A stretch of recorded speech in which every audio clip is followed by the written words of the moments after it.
Everybody, welcome back to my channel. Like I mentioned before, I'm a huge MrBallen fan. I just stumbled upon him not too long ago, maybe like a week. So I guess I couldn't say I was a diehard fan, but his stories and the way he tells them are absolutely amazing. And it's all he did during New Year's. Uh, so I'm going to go through and try to find a video to react to. Um, One I haven't watched already, so you don't have to. So I'm not prepared because I want to actually want to actually kind of relate to this and do this like on the whim and without any type of background or you know what I mean.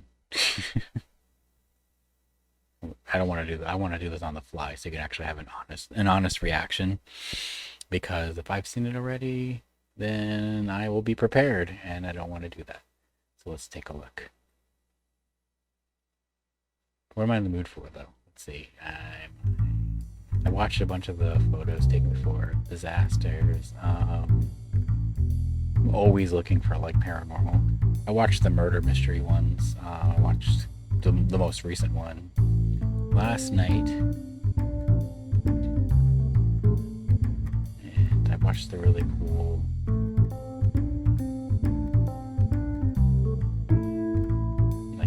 stories like these.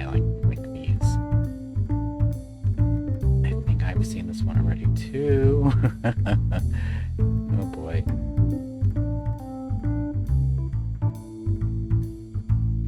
I've seen this in another channel. Missing people. Nothing claustrophobic because I will not last.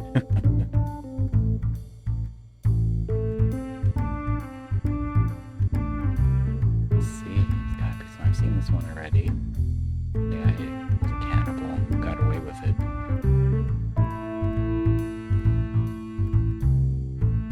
Should we do the real ghost video? Alright, let's do the real ghost video.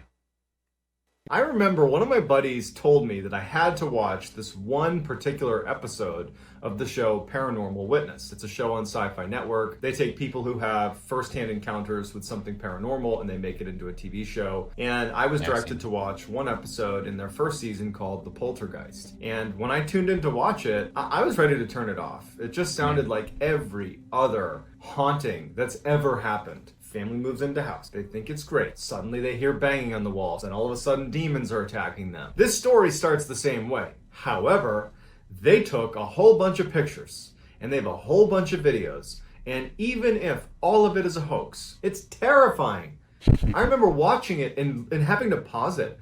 I was shook up. I didn't want to finish the episode. I thought I would pay homage to, in my opinion, one of, if not the single scariest episode of Paranormal Witness or any paranormal show I've ever seen, and I would retell that story on my channel. And so that's what I'm going to do today. But before we get into today's story, yeah, I like to watch a lot of those and laugh at the ones that look really bad. And I've seen a couple of those, like the paranormal studies. Yeah, really bad shows, really bad acting. You can get that writing on WWE. You can get better plot watching wrestling.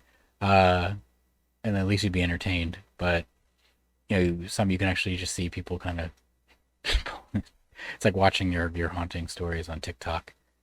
If you're a fan of the strange, dark, and mysterious delivered in story format, then you've come to the right place because that's all I do, and I upload 3, 4, even 5 times every week. So if that's of interest to you, I would encourage you to sneak into the bathroom the next time the like button is taking a shower and steal their towel and their clothes and then run away. Also, please subscribe to my channel and turn on all notifications so you don't miss any of my weekly uploads. Subscribe to his channel. Let's get into support him. Story. Continue.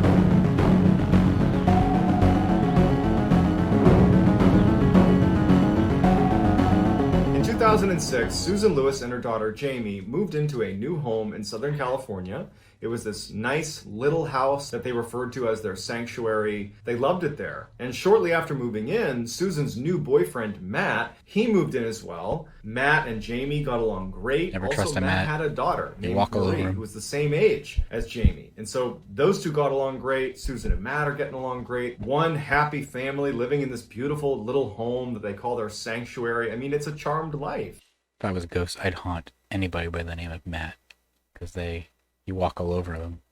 Bad joke. Everything would change when the peanut butter spilled. A few weeks after moving in, it's this beautiful summer day, and Matt and Jamie and Marie are all outside goofing around in the pool, and Susan steps away from them to go into the house to make lunch for the group. Susan goes into the kitchen, and she sees on the counter that a peanut butter jar had its lid off and had been turned on its side. And so like this ghost or this poltergeist probably has a peanut allergy, and you pissed it off. Oddly enough, the peanut butter seemed to be running out of the jar like it had been melted. It was like in a liquid state, pouring out of the jar, and had gone all over the ground. She felt the temperature in the air, and it wasn't very hot. So she figures one of the kids must have come in here and, for whatever reason, microwaved the peanut butter and then dumped it on the counter. And so she reflexively turns around. She's like, Jamie, her daughter, Jamie, get in here. Jamie comes inside, and she's like, what, Mom? And she's like, did you do this? And Jamie would say that she literally laughed at her mom. Like, why would I do that? And her mom's like, well, I don't know. Do you know if Marie did this? And she's like, no, we've been outside. So she shoos her daughter away, and she calls in Marie. And Marie, too, is like, no, I didn't touch the peanut butter. Susan ultimately just kind of says, okay, the kids don't want to own up to it. It's a great day today. I'm not going to let this ruin it. And so she's kind of rationalizing what's going on. She's thinking, okay, one of the kids must have knocked it over without meaning to, and maybe it was warmer in here and I just didn't realize it and it melted. Any number of things could have been the reason for this, but I just don't care. After cleaning up the peanut butter, Susan leaves the house, and they, all four of them, spend the rest of the day goofing around outside near the pool. When they come back in the house later that day, they find that there have been cans that you would keep in your pantry, like canned food, stacked on each of the steps leading upstairs. They also find that there have been random objects placed all over the house in strange patterns. In the bathroom, they find shampoo bottles stacked on top of one another. See, what I don't understand is, like, our poltergeist OCD, because they put everything so neatly. It's a bad joke, but it's something I've noticed with, like, all these stories is, like, they're neatly placed in certain areas, like stacking the chairs in a perfect pyramid, or like putting this like this picture is a perfect circle, or stacking them on the stairs in a perfect line. Like, do they have otherworldly tape measures or something? Because I don't understand. I don't want to understand because I don't want to invite any weirdness, but yeah. Hairbrushes arranged in a star pattern on the counter. They open the microwave and find peanut butter jars and other random canned foods and stuffed animals from the kids' rooms in the microwave. The cleaning materials underneath the sink had been pulled out and arranged in a height line from shortest to tallest on the kitchen floor. Also, there were just strange liquids all over the walls. It looked like maybe ketchup or other sauces. They couldn't really tell what it was, but it was sprayed all over the house. There was shampoo on the walls and soap on the walls. And so when Susan and Matt and the girls go inside, they think that someone's invaded their house. So they run back out again. They're kind of looking around the property, wondering what they should do. And no one's come near their property, and they would have seen someone come to their property. So they start filming it. They go in and they film what's going on. That's why we have all these pictures. And they have no idea what to make of this. Matt believes it's Jamie, so not his biological daughter. I think it's Susan Matt. believes it's his daughter, Marie, and it starts this awful conflict between Matt and Susan. This would be the start of what would turn out to be a major fracture in this family, because it just continued to grow. You got to put yourself in their position. If you're Matt or Susan, you don't want this to be anything other than one of the kids did this. If it's not one of the kids, it means you had an intruder in your home. If it's not an intruder, then what caused it? They believe that the other child is doing this. They believed it so much that they did not see reason, but more than that, it would keep Matt and Susan from handling this the way I think anyone should have, which is get the police involved. They don't. So they start cleaning it up, and the house was really a mess. So it took quite a while to clean it up. And they ultimately just kind of moved on in that way that people who are in denial move on because you're in denial. That's what they were doing. So a week passes since finding their house in disarray with cans and jars all over the place and liquids on the walls. And Jamie and Marie are spending some time together in Jamie's room. Marie was sitting at a desk that was next to the bed, and Jamie had a cup of coffee. She puts the cup of coffee down on the desk next to Marie and says, I have to go use the bathroom. She turns around, she walks out, she comes back, and Marie has her head down in her homework. She's not apparently paying attention to anything around her. And Jamie walks in and sees that the cup of coffee that had been sitting on the desk has now been thrown all over her bed. And there's only been one person inside of the room, and that's been Marie. She's like, Marie, what are you doing? Why'd you throw my coffee all over the bed? And Marie pokes her head up and she's like, what are you talking about? And she looks over at the coffee and she's just as surprised as Jamie is. It's decaf. That's why she threw it. That's why her head was down. She's like, I didn't do that. Jamie doesn't believe Marie. She's mad at her because Jamie believed that Marie was the one responsible for placing the cans and everything all over the house. And so this was just another example of her trying to get attention or something like that. Jamie leaves the room to get some bleach. She comes back and she puts the bleach down on her dresser. She had all her drawers open with her clothes out. And she has this bottle of bleach sitting right at the top of this dresser. And so she goes over to the bed, picks up the cup itself that had the coffee. She puts that back on the table, turns around to get the bleach, and the cap has been turned off and it's now dumping bleach all over her clothes. It's just pouring out. Marie had been sitting in the chair the whole time, and Jamie had seen her the whole time. And so when she sees the bleach dumping all over her clothes, she knows it could not have been Marie. So she screams. Marie looks over. She sees what's going on. She screams. Susan hears this and comes charging in the room, and she's like, what's going on? The girls can't describe what's going on. And as they're standing there, a picture frame falls off the wall. And it startles them all. They're looking over, and then another picture falls. It's one thing to have one picture fall, but to have two fall in close succession to one another, that's not a coincidence. Susan sees the pictures fall. She hears her kids in hysterics, and they run out of there. They get in the car and actually just leave the house because the girls just did not want to be there. This was a big moment in this story because to this point, Jamie, without saying anything, believed Marie was responsible for placing everything around the house and making a mess in the house. Marie felt the same way about Jamie. Again, they didn't say it to each other, but it's how they rationalized it. Now they gotta be guilty. Susan was doing the same thing, but for both of the kids. She basically believed that either Marie or Jamie had placed the cans all over the house. Now, Susan is starting to believe that something else is going on in the house. And Marie and Jamie absolutely believe something is going on in the house. They actually suggested that we believe our house is haunted. At some point after driving around, Susan and Jamie and Marie go back to the house. Matt has been at work the whole time, so he's not there. When they get back to the house is once again covered in cans all up the stairs, placed in weird orientations on the ground, things in the microwave. The fridge has been opened, all the food's been dumped out. There's liquids all over the wall, and they hadn't been there. And neither had Matt. Now combine it with the fact that you just had this coffee and bleach incident and the picture's fallen off the wall. They're talking about the house being haunted. You can imagine what it was like. I wonder what those symbols meant, you know? Because everything was like in a weird pattern. You think it was like ritualistic or... Because I don't even know what... like... It's so weird. Like they all have kind of like a similar pattern.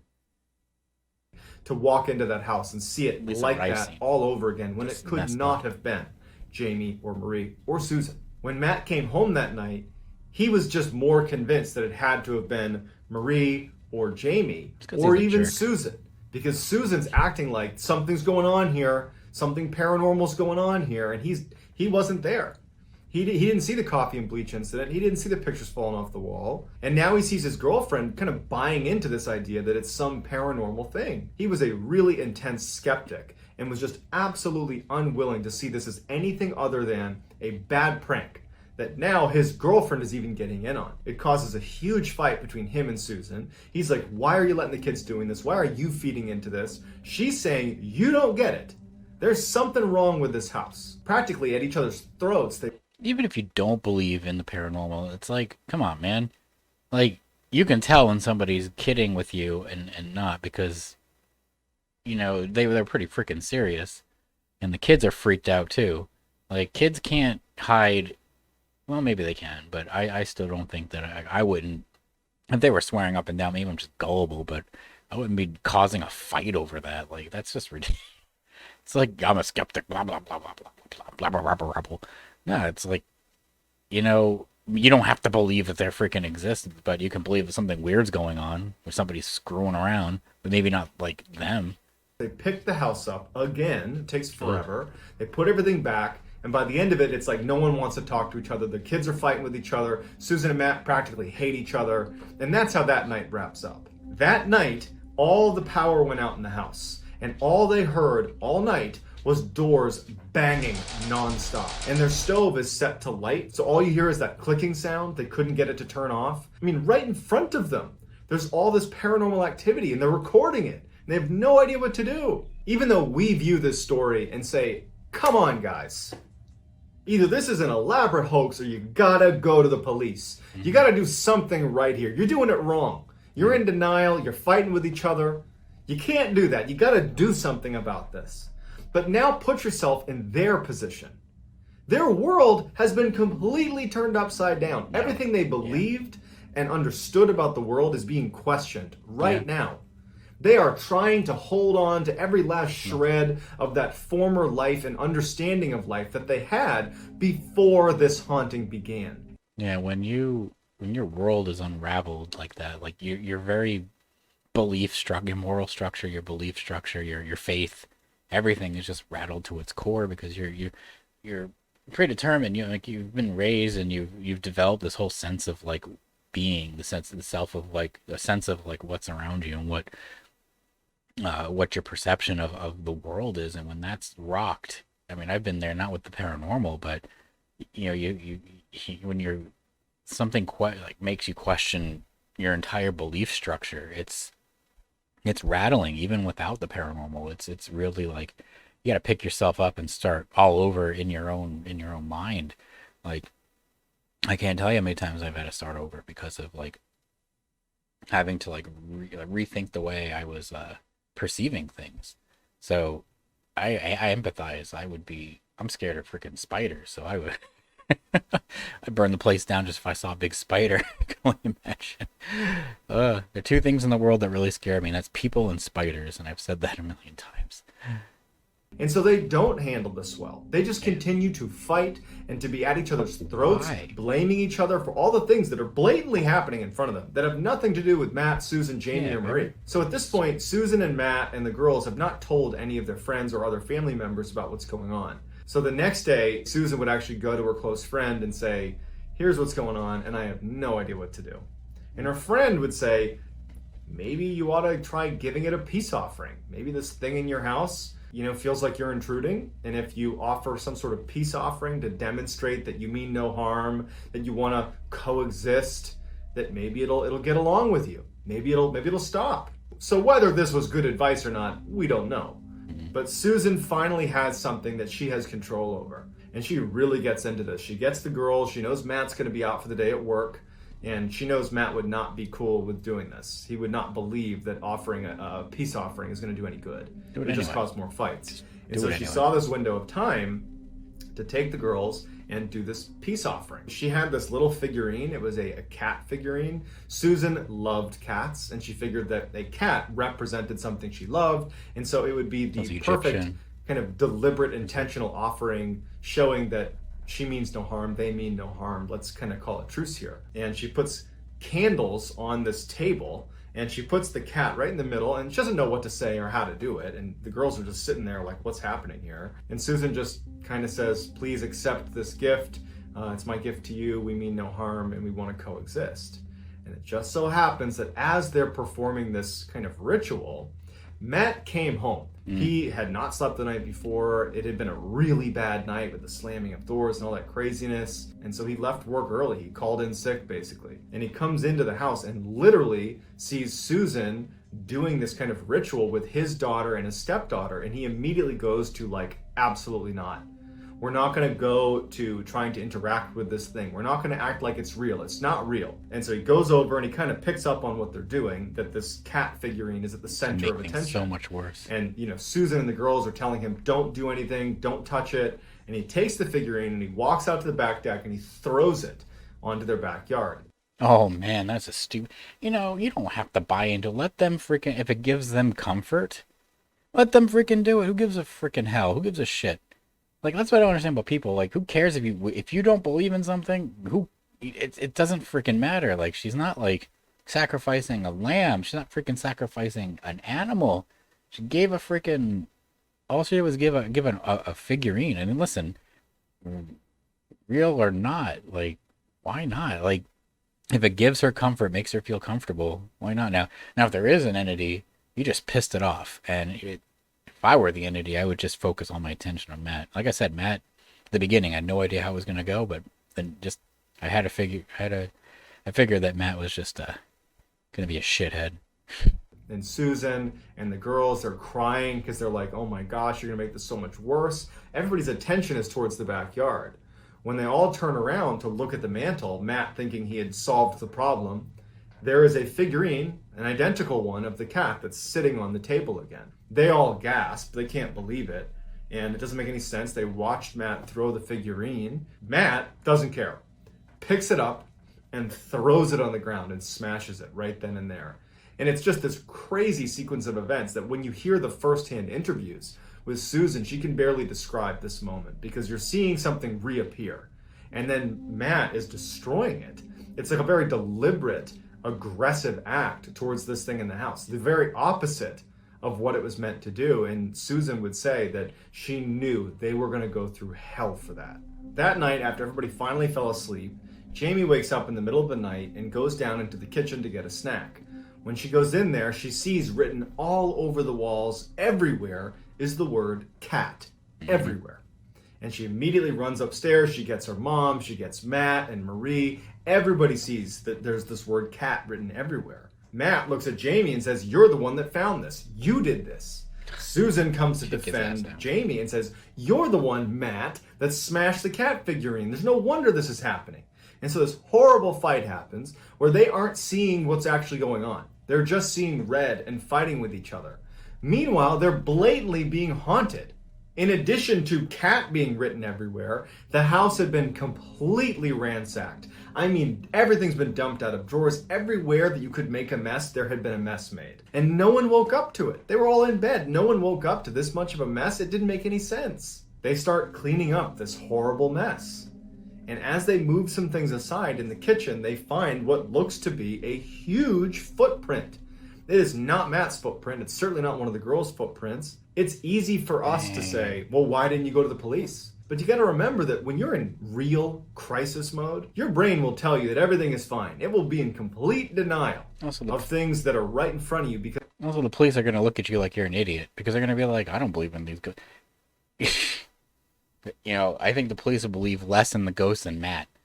It's a coping mechanism. And so they did nothing and just let it continue. Susan desperately wanted to leave the house, but she couldn't do it financially. They couldn't leave the house. They couldn't afford to, so they're trapped. At this point, the kids are getting very withdrawn. They don't want to be in the house, so Marie would end up staying in her room all day. Jamie would do the same thing. Matt and Susan weren't talking. There was just nothing being done to correct the situation, and everybody was so upset and angry with each other. It was just a worst case scenario. So in the last couple of weeks that they ever stayed at this house, because they would leave, two major events occurred. The first one happened when Marie was home alone. She was only going to be there for a couple hours by herself, and even though Susan and Matt did not want to leave her alone, they didn't have another choice, and Jamie wasn't there. So Marie's going to be home alone, and it's nighttime. So this is like straight out of a horror movie. She's sitting in the living room watching TV, and at some point the TV starts turning off and on. So off, on, off, on, off, on, and she knows, because she's been in this house now and seen the craziness, that something bad's about to happen. And the TV finally just turns off. She can't get it on. She reaches for the remote flies off the table. And now she's just sitting there frozen because she knows that something's in the house with her. She watches as the rocking chair right in front of her just starts to rock back and forth, as if the person or thing that had pulled away the remote had walked over and sat down in the rocking chair and was now looking at her rocking back and forth. Marie is looking at the rocking chair as all the pictures on the walls just start one by one falling off the wall. Marie and Jamie had a habit of always having a digital camera with them at all times because they were taking pictures and filming everything strange happening in their house. And so as she's laying there, just absolutely horrified, she takes her camera in her hand and kind of turns it and just starts taking pictures of the room before running out of the room to get her phone, where she calls Susan, she calls her dad, she calls everybody. She's screaming into the phone, you got to get here, something's going on. And Susan flies home, Jamie flies home, they rush inside and they grab her and she's unhurt, but the house has once again been tossed. And then after it all kind of settles down, Marie says, I took pictures. And so Susan and Matt and Jamie look at these pictures. There are these weird orbs of light that are very clearly in the room with her, that are moving around the room. She managed to get a couple pictures of them, and they're just totally out of this world. At this point, Matt is convinced that there's something paranormal happening in the house. He's not even putting up the charade that this is Jamie, because it wasn't. It wasn't his daughter. It wasn't anybody. How can you explain these pictures? You can't. And so Matt decides, well, I don't know who we call for this, but I think you call the church. And so he tried calling a bunch of priests and pastors and tried to get anybody to come over. And the best he could do was get a pastor to come over and pray with them before leaving and saying, we can't help you. And so they were totally on their own, and they can't afford to leave. They know something horrible is happening here, and they're just trapped. And finally, the second major event that occurred in those final 2 weeks happened to Jamie when she was home alone. Jamie was in her room and she starts hearing pounding on her door. She started filming this pounding on her door. There's no one home with her.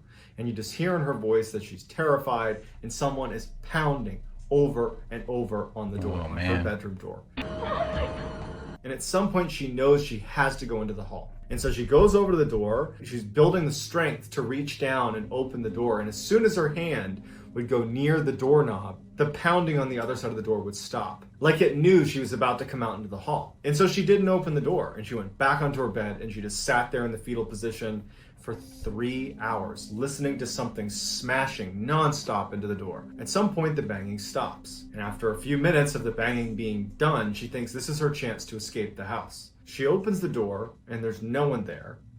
But the door on the outside, where the knocking had been happening, there's this huge dent and divot in the door. And the door handle on the outside, from the hallway side, has been bent downward. On the ground in the hall is a pile of utensils, pots, pans, silverware, knives. This thing had been using tools to try to open the door. Next door to her room was a bathroom, and the bathroom door did not have a doorknob on it. You basically just pushed it shut.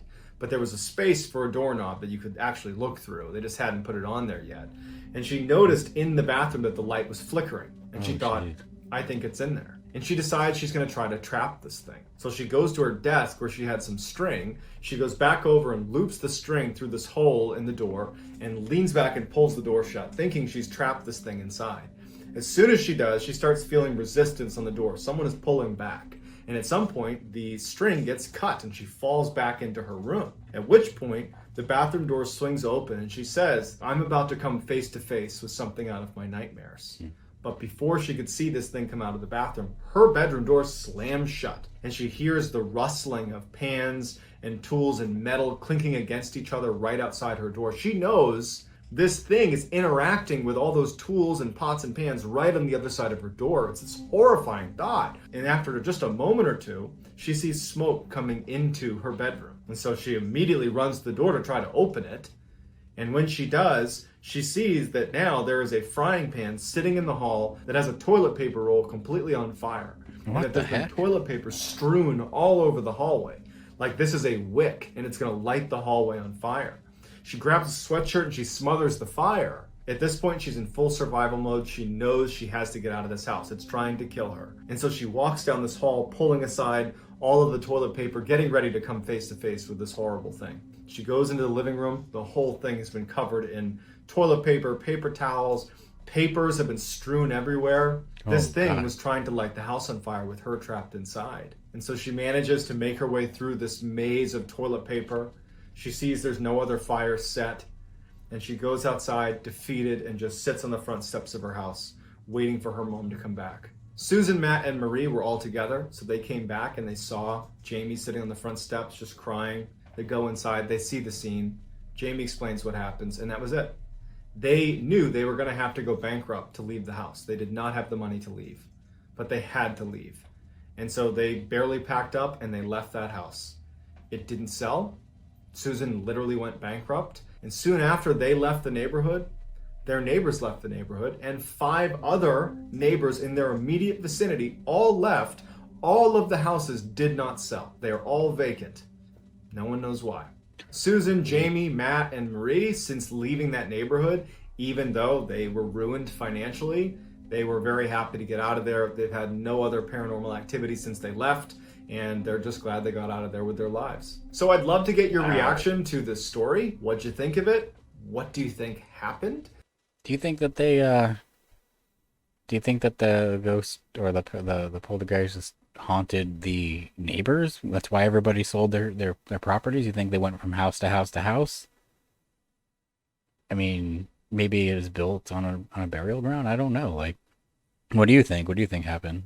Let me know in the comments, and I'll Yeah. be sure to get back to as many of you as I possibly can. If you enjoyed today's story and you want to hear more Ooh-wee. stories like it, It's then if you cool. haven't done this already, please sneak into the bathroom the next time the like button is taking a shower and steal their towel and their clothes. Also, please I don't know if I could sneak into the bathroom after that story, man. Huh? Great. subscribe to my channel and turn on all notifications so you don't miss any of my weekly uploads. If you have a story that you think would be a good fit for this channel, whether it's your personal story or just a story suggestion, please go to our subreddit. It's just called MrBallen. It's linked. I mean, I have a story, but it's not anything like that's worthwhile. I mean, it's just one crazy encounter I had driving through Arkansas. You know, just in the middle of the night. Like I take road trips, and it was just seeing like a glowing cross and somebody standing on the side of the road at like 2 in the morning. So it was just creepy, but nothing chased me. Nothing weird happened. But Below in the description and submit it there. I read that subreddit every single day, so I will definitely see it if you put it on there. If you want to get in touch with me, you can direct message me on Instagram. My username is johnballen416. I also just started using a Twitter account. My username is also johnballen416. And I'm very active on TikTok, where my username is MrBallen. follow him. Seriously, follow him. Yeah, if you aren't already following him, follow him. Tells the stories really well. You know, I'm not a professional YouTuber, so you know, excuse the janky microphone. Somebody's borrowing my my mic. I do film and edit video for my job, so I do marketing and I freelance. But yeah, I don't have a professional setup for me, so this is pretty much what you get. But I do want to do more, like to be more active for a couple of reasons. Learn how to talk more, especially. But hey, if you like videos like this and you want me to do more, definitely. I was thinking about going through the subreddits and like looking at some of like creepy pasta and and reading some of these stories like aloud live while I'm talking to anybody out there on YouTube. If you would like to see that, let me know, because I'm really interested in these type of stories. I've seen a couple that I probably won't reread again. But yeah, thank you again for tuning in, and definitely give MrBallen a like, a follow, a thumbs up, a subscribe, everything that he needs, because he needs to keep making videos. Anyway, thank you again, and take care. Hope to see you again soon.